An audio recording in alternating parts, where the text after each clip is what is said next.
Good morning, my Real News Midday TV family. Thank you so much for tuning in this morning for another news update for Monday, August the 25, 2025.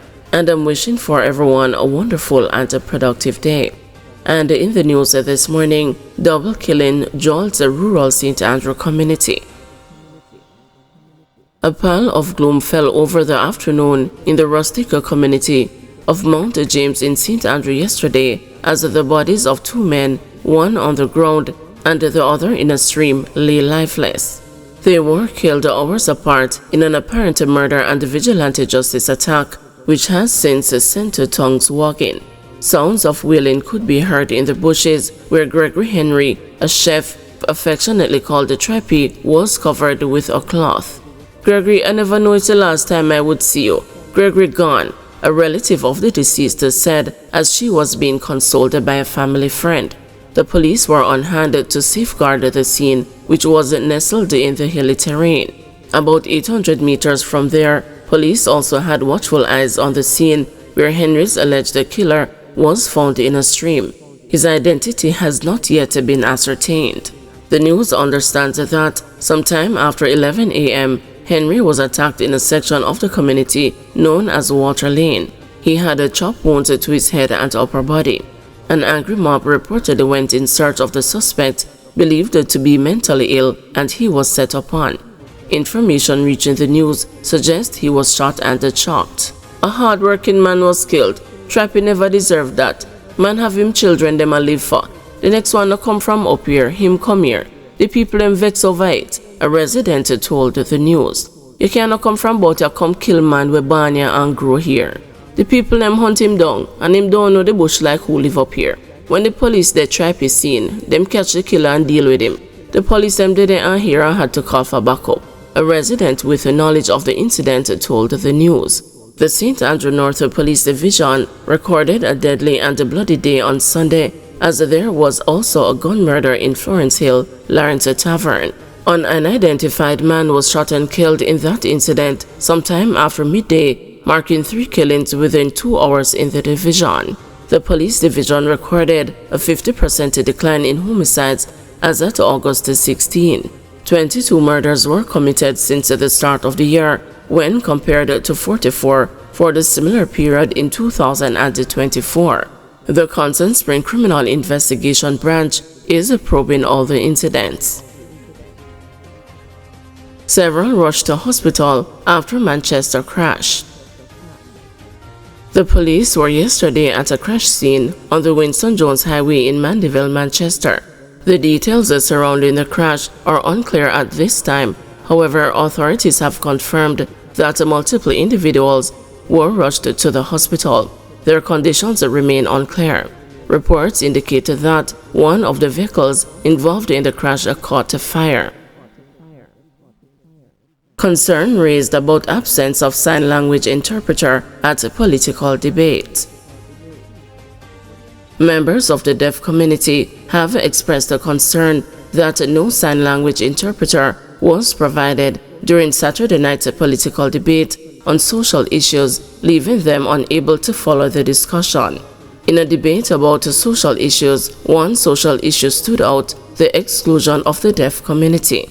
As both sides made contributions about access to breaches and critical health services, the absence of a sign language interpreter shut out hundreds of Jamaicans from participating in the high-stake exchange. Andre Witter, a non-verbal member of the deaf community, communicating with the assistance of Tony Aiken, has called it a great oversight.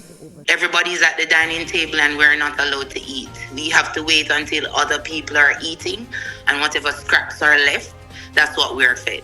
That's how we feel. We're Jamaicans, we're important people, we're humans, but they're not treating us that way. They're treating us as nothing.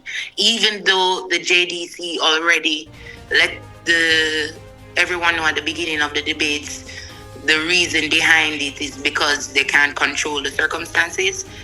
That is still a poor excuse. Why should the debate continue? I feel like that debate was important. They were just thinking about themselves and not the nation and the people. And it's an insult. It's disrespectful. And we don't feel valued. Kimberly Marriott Blake, executive director of the Jamaica Association for the Deaf, told the news that many were left disappointed by the absence of the sign language interpreter. We knew going into the debates that there were some challenges. There are some members of the community who generally feel that the approach of the hearing population is that they don't care.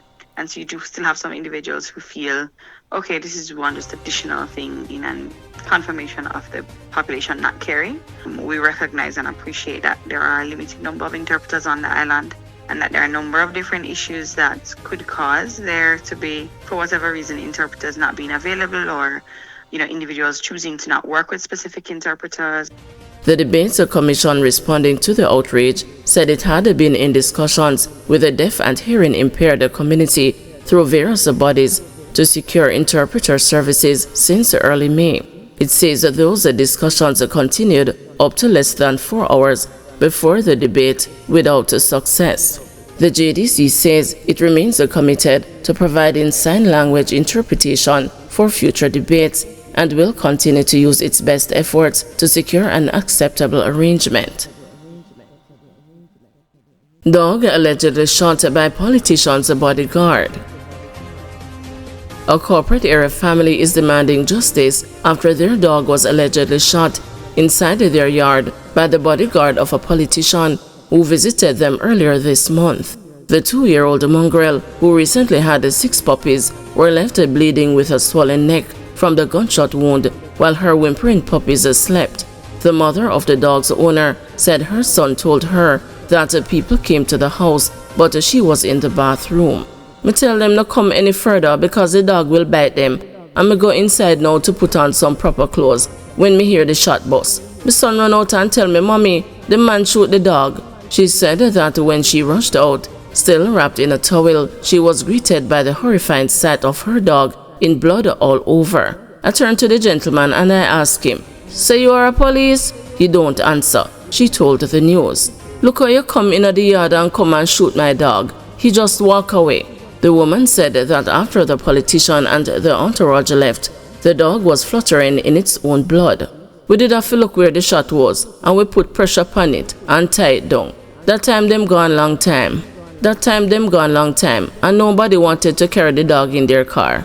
We couldn't get a taxi, so the dog was here for an hour before the lady from the vet called and said she was going to send a taxi," the woman said.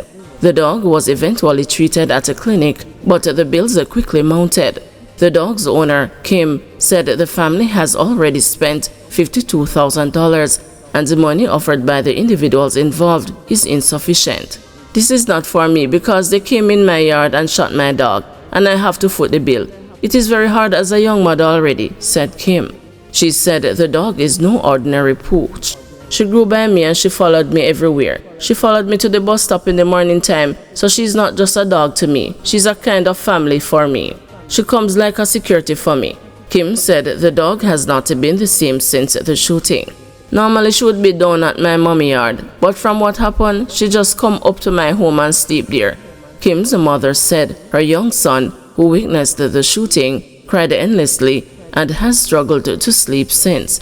"It traumatized me because when I looked, the dog in a pool of blood and my son was there crying, and I was trying to pay attention to him and the dog because it's the first time he ever saw so much blood. Him twist and turn, couldn't sleep the night," she said. Kim said the police personnel came to take statements, but she has not filed an official report. The news tried unsuccessfully to get a comment from the politician.